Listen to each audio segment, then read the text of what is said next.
A music teacher named Dong-sik hires a young live-in housemaid to help his pregnant wife. After Dong-sik begins a dangerous relationship with her, the family's new two-story home becomes a prison filled with jealousy, desire, and blackmail. To understand the film, viewers must consider South Korea in 1960. The Korean War had ended only a few years earlier, and many people dreamed of escaping poverty and joining the urban middle class. The family's two-story house, piano, furniture, and staircase represented wealth, modernity, and social advancement. A housemaid at that time was often a poor young woman who lived inside a middle-class home while performing housework and childcare. This created an unstable relationship in which class tension, dependency, and sexual anxiety existed under one roof. Although the housemaid appears dangerous, the real cause of the disaster is Dong-sik's weakness and refusal to accept responsibility. The staircase represents both upward social mobility and the possibility of collapse. This imagery later became important in Korean films about class, including Bong Joon-ho's Parasite. The family is already unstable before the housemaid arrives. She does not destroy a perfect household. She exposes the desire and hypocrisy that were already hidden inside it. The housemaid is not simply about a dangerous servant. It is about Korea's desire to become middle class and the exploitation hidden beneath that dream.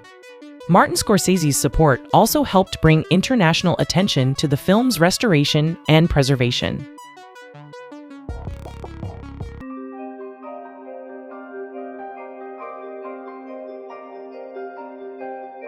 Newlyweds, Soo-jin and Hyun-soo face a terrifying problem when Hyun-soo begins speaking and behaving dangerously while asleep.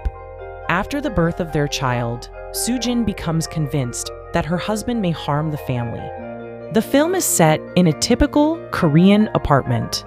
Because so many Koreans live in high-rise buildings, noise from footsteps, furniture, or children can lead to serious conflict between neighbors. This is commonly called Cheongan Soyum, meaning noise between floors. The sounds coming from the couple's apartment show that even the most private space is connected to the lives of strangers through walls, floors, and ceilings. The couple initially trusts medical treatment, but when it fails, Soo-jin's mother brings in a shaman. This is not simply a choice between science and superstition. In Korea, some people may continue medical treatment while also seeking prayer, fortune-telling, or a ritual. The film never completely confirms whether Hyun-soo is suffering from a medical disorder or actual possession. Its real subject is how uncertainty destroys trust between two people who love each other.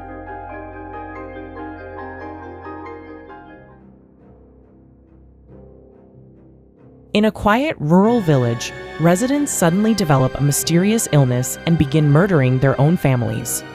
Police officer Jong-gu suspects that the incidents may be connected to a mysterious Japanese man who recently arrived in the area.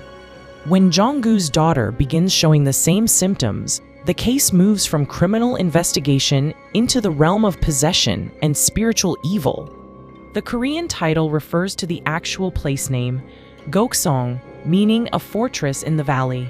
The official English title, The Wailing, emphasizes a different Korean word with the same pronunciation, meaning a cry of grief. This wordplay suggests that the entire village is being consumed by one enormous scream. The film also reflects Korea's complicated religious culture. Christianity, shamanism, folk belief, and modern medicine coexist rather than remaining completely separate. Jong-gu is a modern police officer, yet when the hospital and police fail, he turns to a shaman. The Japanese outsider also carries historical significance. Korea was colonized by Imperial Japan from 1910 to 1945, so the villagers' suspicion of him is connected to a deeper historical mistrust. However, the film is not simply anti-Japanese. Its true subject is the danger of fear, rumor, prejudice, and choosing the wrong person to trust. The real horror of The Wailing is not the appearance of the devil. It is the impossibility of knowing who is telling the truth. In 1972, South Korean soldiers serving in Vietnam receive radio messages from men who were previously declared dead. A military search team is sent to R Point to locate them. An important fact for foreign audiences to know is that the South Korean military also fought in the Vietnam War on a large scale. From 1964 to 1973, South Korea deployed about 320,000 troops to Vietnam, making it one of the largest troop contributors alongside the United States. The deployment strengthened South Korea's alliance with the United States and contributed to military and economic development. However, it also left unresolved questions involving civilian deaths, wartime violence, and the responsibility of Korean troops. Without this context, Pastor's R Point Towel may seem like a simple military ghost story, but its ghosts can also be understood as the guilt and trauma that surviving soldiers have tried to suppress. South Korea's compulsory military service also gives Korean viewers a strong understanding of the soldiers' obedience to hierarchy. Even after witnessing supernatural events, they cannot simply leave because they are required to follow orders. The film is not about soldiers fighting an enemy they can shoot. It is about soldiers being hunted by memories and deaths they refuse to confront.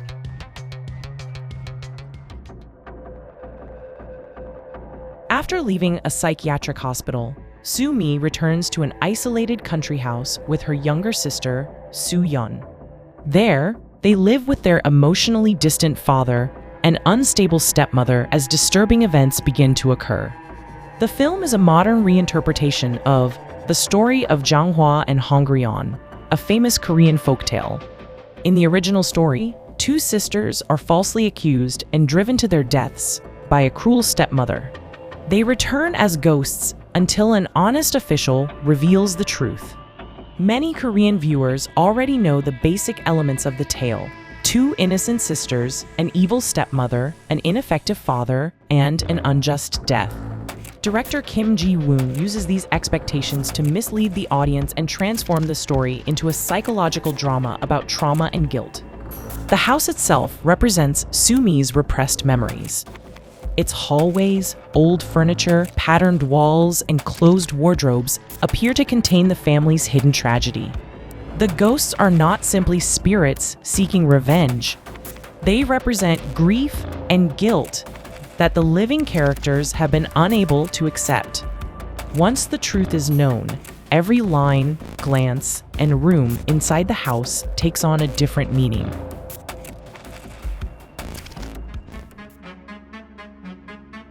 Hee-jin returns home after her younger sister, So-jin, disappears. Their deeply religious mother relies on prayer rather than the police, while people connected to So-jin begin dying mysteriously. The Korean title comes from the street evangelism slogan, 예수 천국, 불신 지옥. This roughly means, believe in Jesus and go to heaven, refuse to believe and go to hell. Preachers carrying crosses and shouting this slogan are familiar sights in some Korean subway stations and busy streets. The official English title, Possessed, focuses more directly on supernatural possession, while the Korean title emphasizes aggressive religious belief.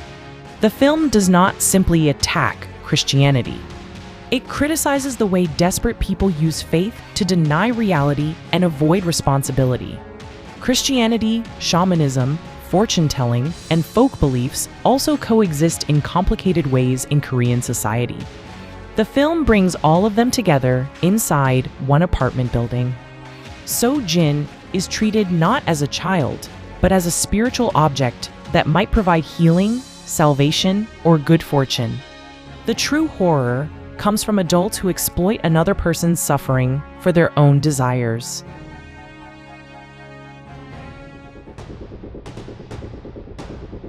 Soo-hyun, an agent for South Korea's National Intelligence Service, finds the serial killer who murdered his fiancée.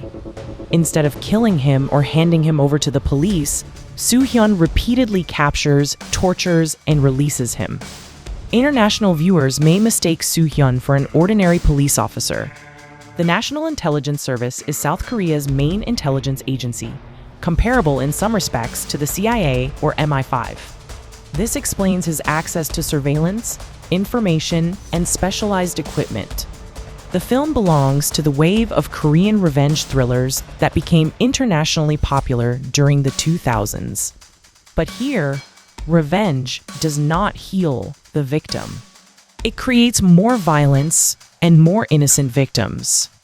The meaning of the title depends on who sees the devil. Soo-hyun sees evil in the killer, but the killer may also see evil in Soo-hyun. By the end, Soo-hyun may have discovered the devil within himself. The film is not simply about punishing a murderer. It is about a man who believes he can control revenge, only to be destroyed by it.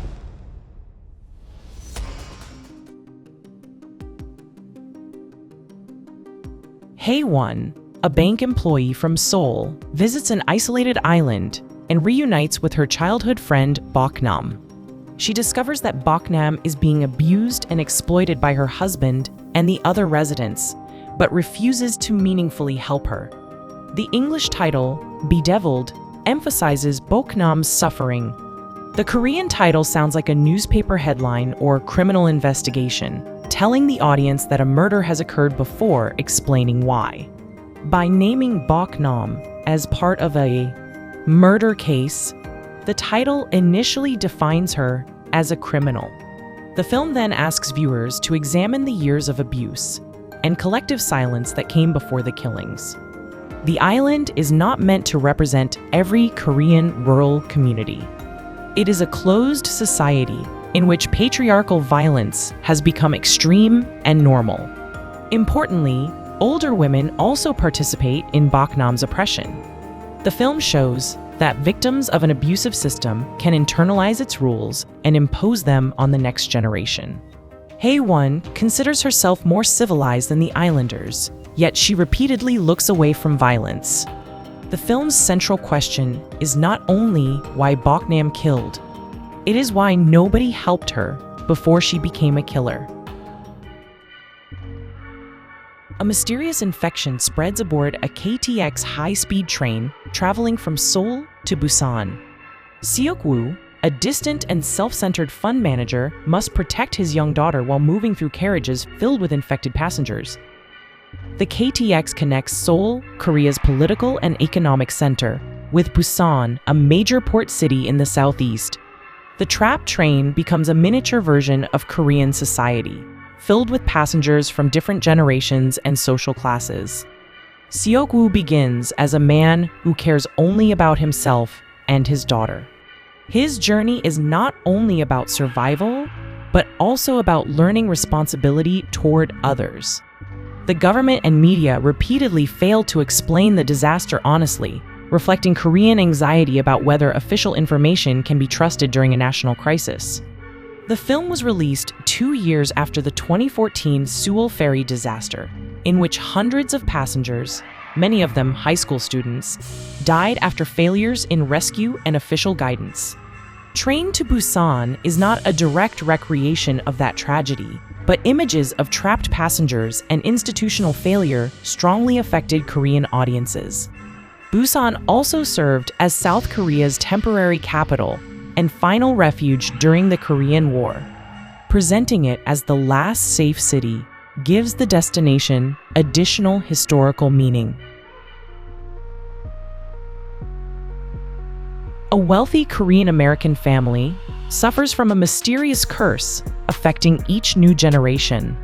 A young shaman, her assistant, a feng shui expert, and an undertaker attempt to relocate the family's ancestral grave, only to uncover something far more dangerous beneath it. In Korean culture, disturbing an ancestor's grave has traditionally been considered extremely serious. The date, direction, soil, funeral rites, and treatment of the remains must all be carefully considered. The film also uses Korean feng shui. According to the concept of Yumtaek Pongsu, the location of an ancestor's grave can influence the fortune of their descendants. This is why the family connects the illness of a newborn baby to an improperly placed grave. The shamanic ritual performed by Warim is intended to redirect harmful spiritual energy onto a substitute. She is presented not as a fortune teller, but as a professional carrying out dangerous spiritual work. The second half requires knowledge of Korea's colonial history. Korea was ruled by Imperial Japan from 1910 to 1945, and many Koreans believe that collaborators were never properly punished after liberation. The first grave belongs to a Korean who gained wealth by cooperating with the Japanese Empire. His descendants are wealthy, but the consequences of his actions continue to affect later generations. The film also uses the Korean legend that Japanese colonizers drove iron stakes into mountains to damage the spiritual energy of the peninsula. This story has not been fully established as historical fact and is better understood as a colonial-era folk legend. The film transforms it into a cult mythology. Even the protagonist names refer to Korean independence activists. They are therefore not merely fighting a supernatural creature. Symbolically, they are confronting the buried remains of colonial history.